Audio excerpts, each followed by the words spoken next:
أعوذ بالله من الشيطان الرجيم بسم الله الرحمن الرحيم বাংলাদেশ জামাত ইসলামী লক্ষ্মীপুর জেলা শাখা কর্তৃক আয়োজিত জুলাই সনদ বাস্তবায়ন দেশে আইন শৃঙ্খলা পরিস্থিতি অবনতির প্রতিবাদে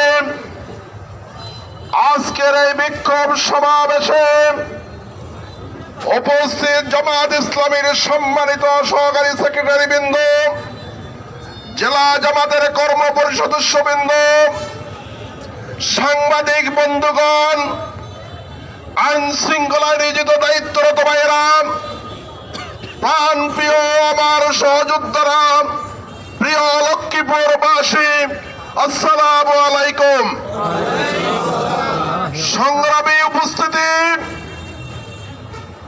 আজকে আমরা জুলাই সনদ বাস্তবায়নের জন্য আন্দোলন করতে হবে, প্রতিবাদ করতে হবে, এটা আমাদের আশা ছিল না। আমরা আমাদের বন্ধু সংগঠনের বিএনপি সহ সকল দল মিলে আমরা ব্রিটিশ সরকারের বিরুদ্ধে, খুনি হাসিনার বিরুদ্ধে আমরা আন্দোলন করেছিলাম। সম্মানিত ভাইয়েরাম, আমরা জুলাই আন্দোলনের মাধ্যমে এই দেশের মানুষ ব্রিটিশ খুনি হাসিনাকে বাংলাদেশ থেকে চলে যেতে বাধ্য করা হয়েছে। সম্মানিত উপস্থিতি, আজকে ক্ষমতা আসার পর আমরা দেখতে পেলাম আমাদের বন্ধুরা সেই আন্দোলন, সেই দিনের কথা ভুলে গেছে।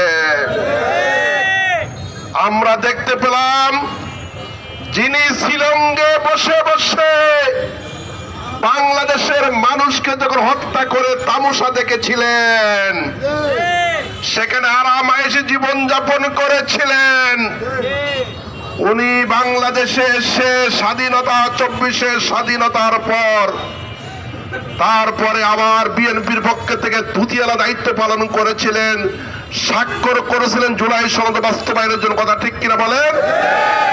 আজকে উনি বলেন যে আমরা ভোটের জন্য নাটক করেছিলাম, বাস্তবায়নের জন্য করি নাই।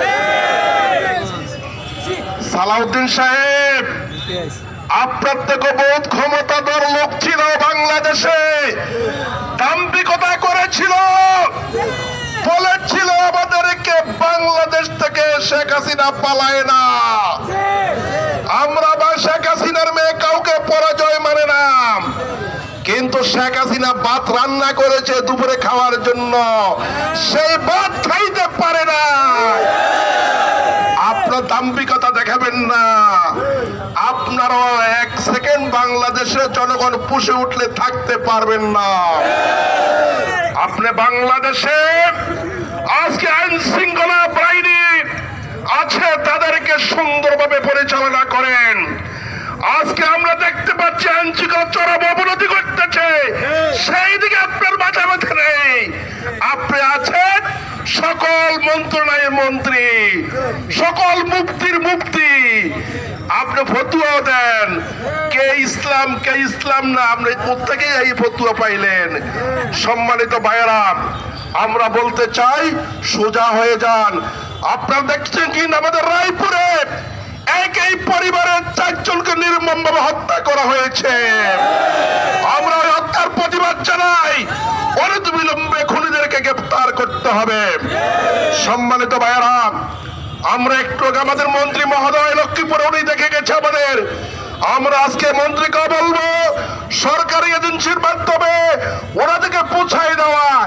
এই দেশের জনগণ জুলাই সনদের জন্য আন্দোলন করেছে, জুলাই সনদ বাস্তবায়নের জন্য হাদি রক্ত দিয়েছে, হাদি শহীদ হয়েছে, হাদির উত্তরসূরি আমরা আছি। এই জন্য বললাম হাদির যে প্রতিজ্ঞা, বাংলাদেশে কোন ধরনের অপশক্তিকে স্থান দেওয়া হবে না। এই জন্য সকল অপশক্তির বিরুদ্ধে আমরা রুখে দাঁড়াবো। ইনশাআল্লাহ জুলাই সনদ বাস্তবায়ন করে ছাড়বো। আধিপত্য মাধ্যমে আমাদের সীমান্তে আমাদের সাধারণ মানুষদেরকে আজকে নির্মমভাবে পাখির মতন গুলি করে হত্যা করা হচ্ছে, সেই দিকে আজকে আমাদের সরকার কর্ণপাত করতেছে না। আমরা ধিক্কার জানাই। আমরা বলতে চাই, বাংলাদেশের মানুষ বিগত সকল আন্দোলনের সংগ্রাম করে স্বাধীনতা লাভ করেছে এবং স্বাধীনতা অর্জন করেছে, সকল দাবি আদায় বাস্তবায়ন করেছে। ইনশাআল্লাহ আগামী দিনে আমরা আমাদের জুলাই সদস্য সকল দাবি বাস্তবায়ন করবো ইনশাআল্লাহ। আপনারা কি রাজি আছেন? রাজি আছেন? ইনশাআল্লাহ আল্লাহ আমাদের সবাইকে আগামী দিনে এই বাংলাদেশকে রক্ষা করে দায়িত্ব পালন করতে হবে। আমিন। সবাইকে মোবারকবাদ। আসসালামু আলাইকুম রহমতুল্লাহ।